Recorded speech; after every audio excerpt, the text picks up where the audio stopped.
I have to factor, of course, the 2x, and I will factor one of these. So 2x is out, x squared plus 1 is out, and x squared plus 1 to the 4th power. Okay, so let's see what's left. From the first term, I took out 2x and I took one of those, so an x squared plus 1 is left. I reach the negative symbol. 2x is out, x squared plus 1 is out, but I have a negative 1 to be distributed to x squared and to negative 1. Okay, quite nice. I have a 2 times a negative 2 in front, and then I should do this already. That was the whole purpose.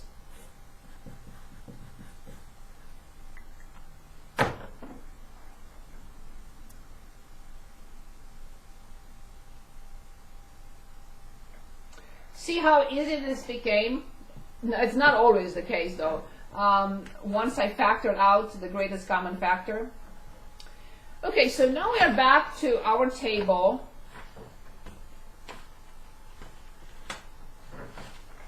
This table, in which I have to set the second derivative equal to 0, see if there is any inflection point, and concavity. Okay, so when I set the second derivative equal to 0, what do I get? X equals the only one, x equals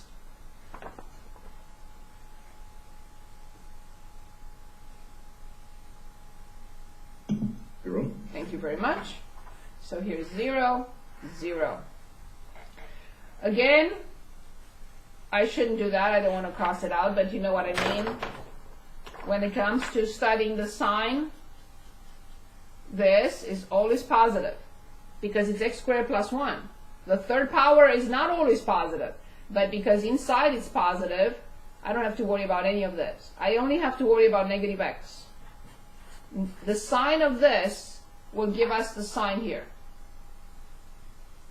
So to the left-hand side of 0, negative x is, with x is negative, with minus in front positive. When x is a positive number, negative x will become negative. So here we say the function holds water on this territory, and here it does not. We have to plug in 0, and we get 0 here. And this is our IP.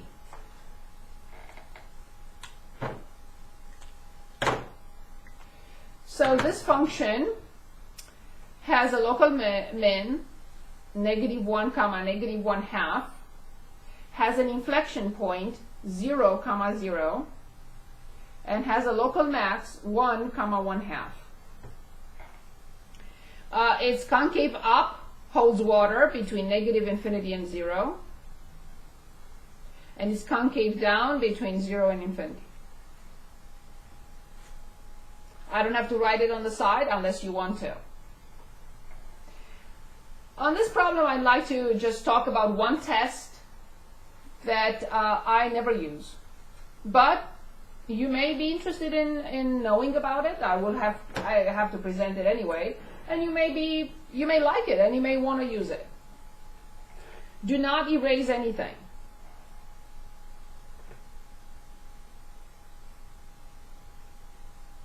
Don't change anything.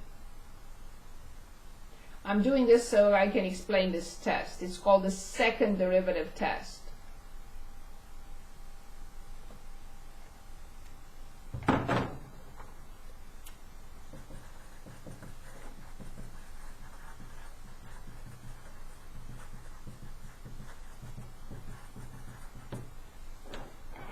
And then I'll explain why I never use it.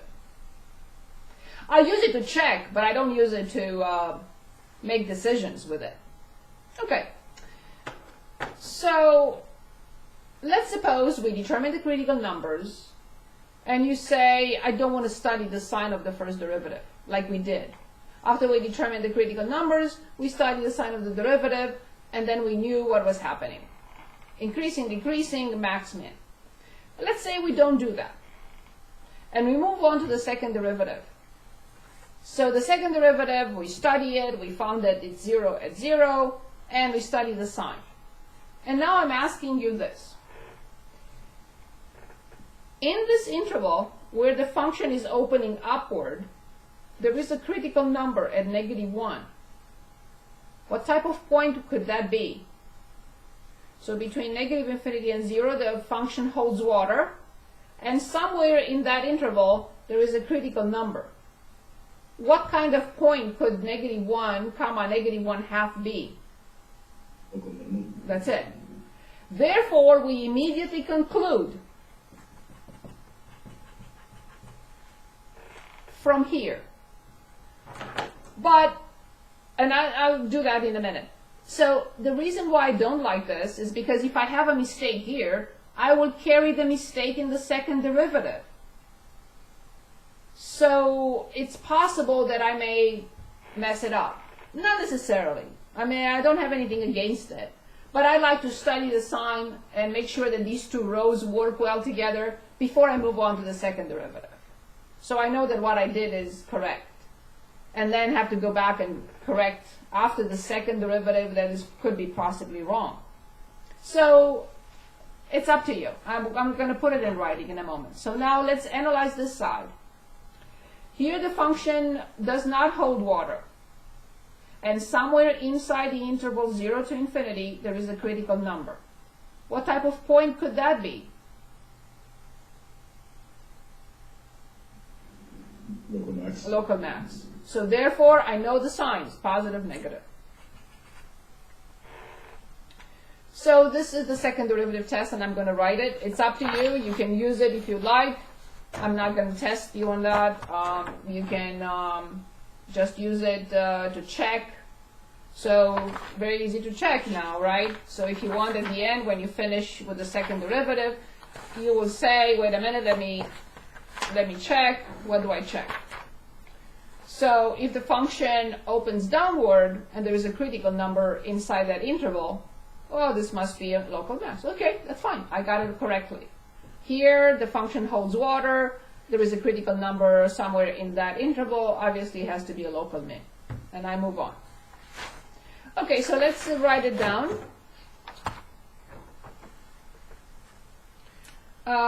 If the second derivative is positive, which means it holds water, and there exists C critical number in that interval, then this critical number, C, is a local min. If the second derivative is negative, which means this, and there exists C, which is a critical number in that interval, then C gives a local max. Exactly what we just discussed.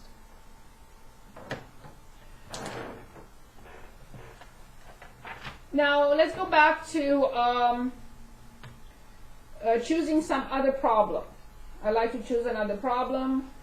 We did a polynomial yesterday, and I posted that. We did a rational function. Any questions? I'm sorry, forgive me. Any questions? Anyone?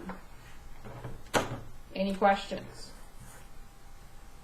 So if you'd like to choose from 9 through 18, page 298, before we look at another problem to sketch a graph. So I would like to, if you agree, I would like to look at something like with natural log, or something with exponential, or something like this. So we can look at other types of functions. Any preference? Anyone? Other ones with trigonometric functions, maybe that'd be helpful. Okay, so you prefer 16, 18, with log, without log? Exponential or log? Log. Okay, log. So 16, x squared, natural log x. X squared, natural log x, and this is number 16. We're asked the same questions, everything. Just create everything, look at the first derivative, look at the second derivative, anything you can squeeze out of those two about the function, anything. Okay. So like for every function, I have to start by looking at the domain. Can anyone tell us anything about the domain of this function? X greater than 0. Greater than 0, awesome. 0 to infinity, very good. It's extremely important to find the domain. Here's why.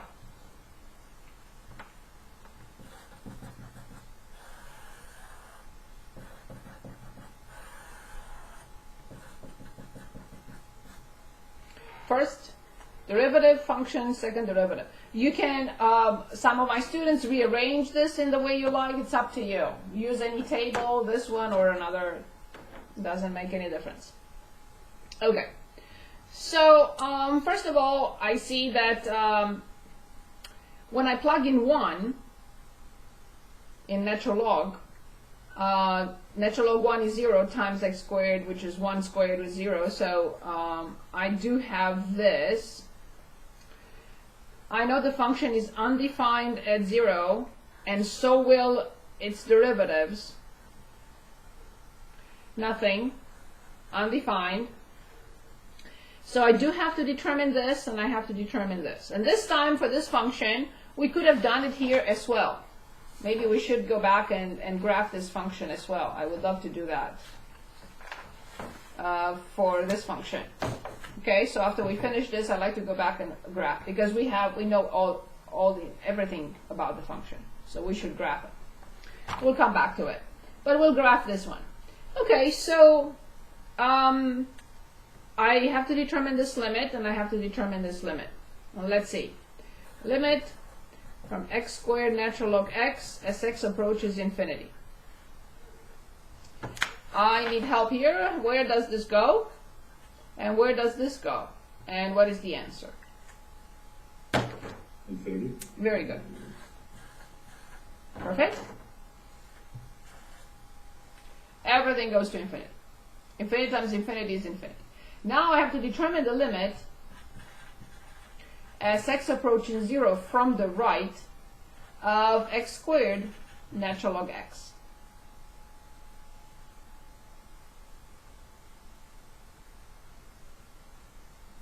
Would it be 0? Careful. I'm sorry, would it be So- undefined? Because natural log x is So this is 0, right? This piece. But this one, by the graph, let's take a look at the graph. 0 from the right, where does it go?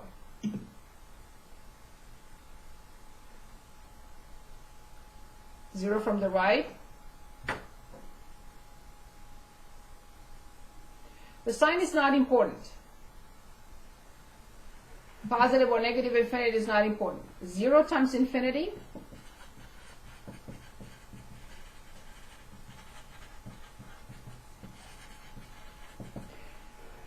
Okay, so let's see how many we know. We know 0 over 0. We know infinity over infinity. I think we encountered infinity minus infinity and we rationalized. And I think that this is number 4. And we have to look at 3 more. This is an indeterminate case. We have to learn it, if not today, on Monday or Tuesday, so that's fine. Let's take a look at it. So we have limit as x approaches 0 from the right, from x squared natural log x. And this is 0 times infinity. It's this situation. Can I use L'Hopital's rule?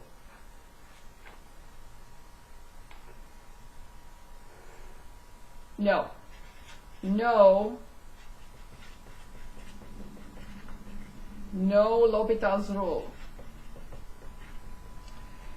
Because it's 0 times infinity. Only in these 2 cases I can use L'Hopital's rule. Okay then. Well, a simple manipulation could help us. Let's try it. Algebraic manipulation.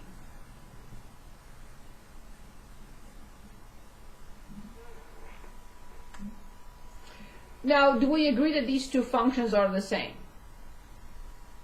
Because when I flip the fraction, I get x squared times natural log x.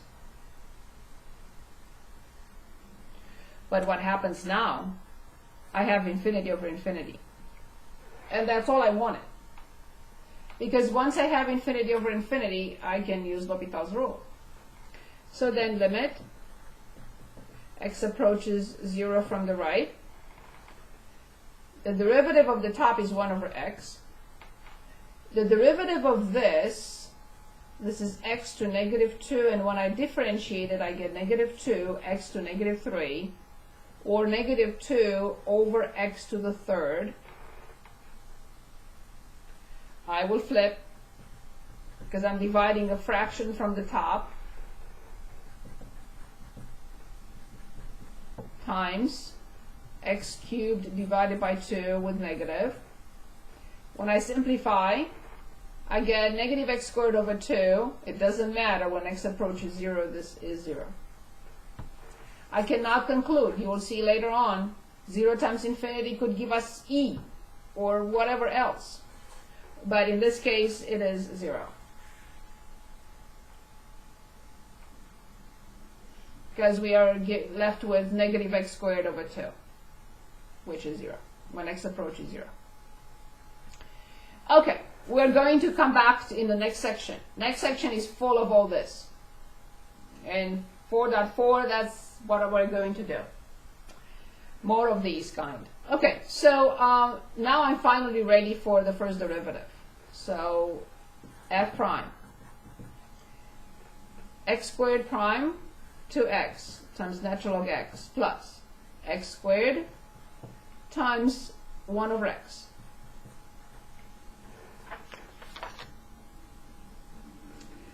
So this is 2x natural log x and plus x. I will factor out x, and I have 2 natural log x plus 1. I'm getting it ready for setting it equal to 0. So then f prime is 0, gives us two options. This to be 0, or this to be 0, which means natural log equals negative 1/2. I moved 1 to the other side and divided by 2. So this function has two critical numbers, and you can say not so fast, because x equals 0 is not in the domain. So this is not a critical number. So the only yes? I'm sorry, no, I just came up with something. Never mind. So we didn't finish solving. So here I have, this is e. E raised to this number is x. So x equals e to negative 1/2, or x equals 1 over the square root of e. 1 over the square root of e is a number right here, and this is 0.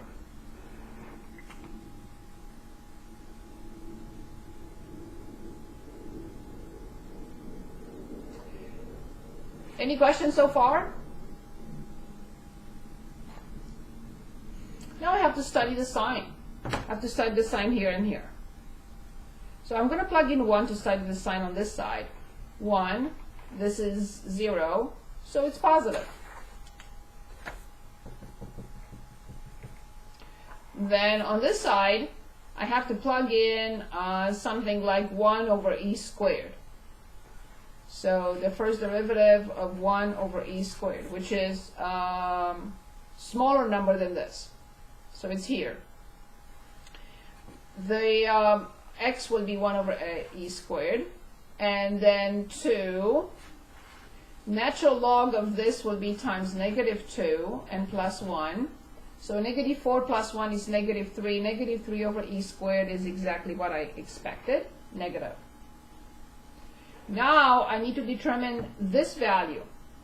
I have to put that in the calculator. Do I have to? No, this is a natural log was negative 1/2.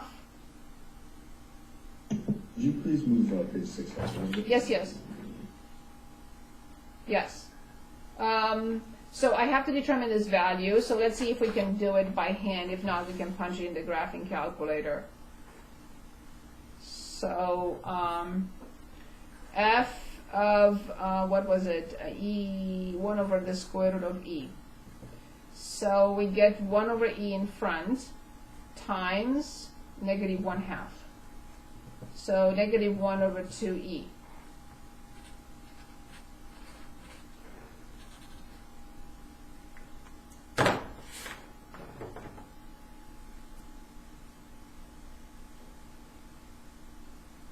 Okay. So now I'm trying to make sense of these two rows.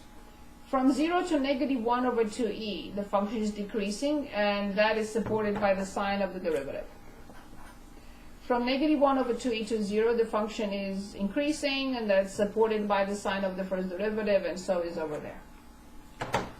Okay, now that we like the idea, but we have to find the second derivative. Okay, so I'm 10 pages earlier. I have my first derivative, which is this. I'm going to copy it. So f prime of x is 2x natural log x plus x. So now we want to differentiate. I have the product rule here. So the second derivative. To leave the 2 outside, first function prime is 1 times natural log x, and then plus x times 1 over x, and then right here plus 1. So this is 2 natural log x plus 1 plus, this is 1 times 2 is 2 plus 1 is 3. Oh no, of course everything gets crowded in there. I should have just moved 1 further to the side. I didn't realize that. Okay, so when we set the second derivative equal to 0, we get that natural log is negative 3/2. Okay, or x equals e to negative 3/2, or x equals 1 over the square root of e cubed. So obviously we have, not that it matters, we have this. And yes, that number is smaller than this. And I'm going to recreate my table because it gets too crowded and I can't explain. Sorry about that. You don't have to copy it. If I'm writing with markers and it will take me a long time to correct that. It's fine, but I just don't have enough room to put that in. So I'm going to make the table again,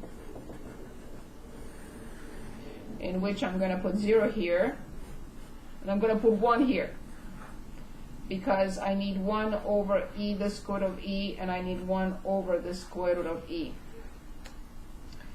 So this is undefined, f of x, and the second derivative. Okay, so the second derivative is 0 here.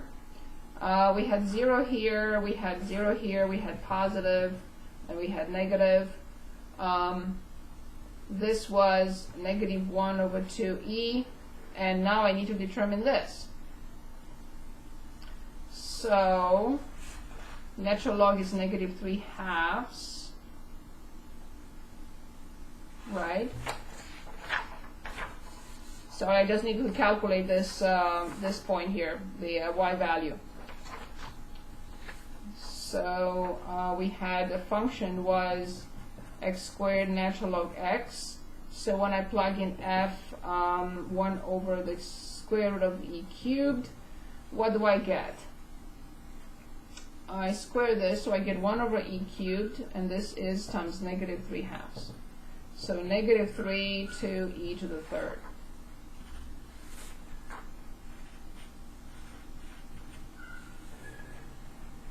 And this was 0, and this was infinity. Finally, I need to study the sign of the second derivative. Which page is my second derivative on? So this is 9 actually. See what would have happened if we didn't summarize the information. Okay, so where is my second derivative? Here's my second derivative. 2 natural log x plus 3.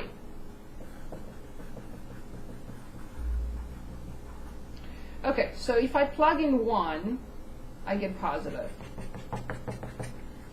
If I plug in 1 over e cubed, which will be here, 1 over e cubed, negative 3, negative 6 plus 3, yes, negative. So now I can finally draw the conclusions.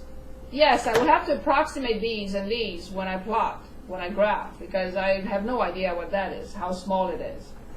But obviously we can say for sure that the function,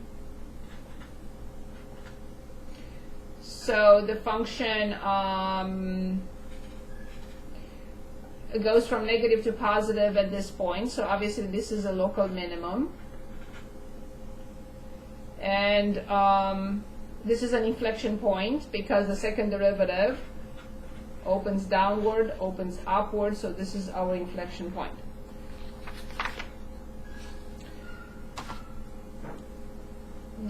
This problem was a little bit more time consuming because of the natural log and because of the numbers we came up with. And now I have to use a calculator. Where's my calculator? Right here? No. I need to use the calculator to approximate these values. So this one, E, I want to put parentheses. So parentheses, E times the square root of E,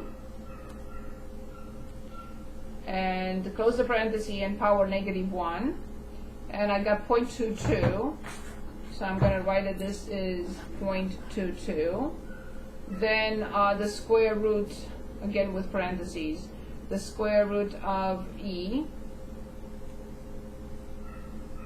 to -1 and 0.61, and also these, so 3 divided by, in parentheses, 2e cubed, 2 e to the third power.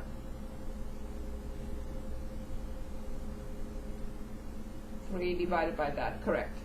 So -0.1 approximately, -0.1, and this one, 1 divided by, in parentheses, 2e, I get -0.18.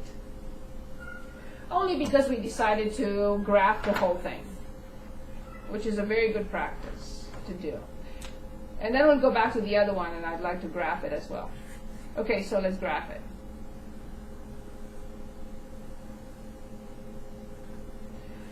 I'm going to take a huge unit so I can show something here.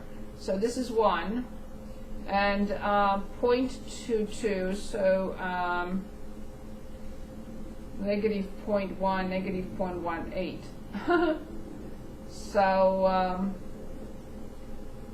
so this is 0.5, this will be 0.61, and 0.22, I'm going to say it's somewhere here. So for 0.22, -0.1,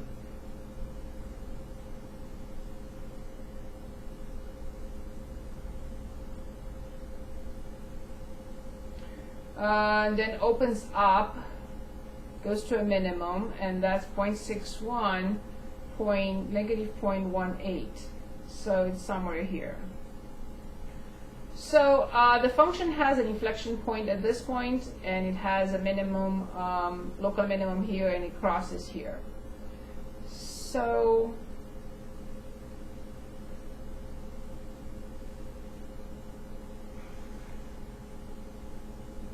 inflection point.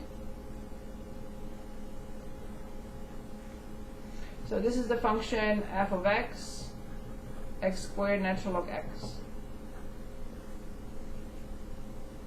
Any questions?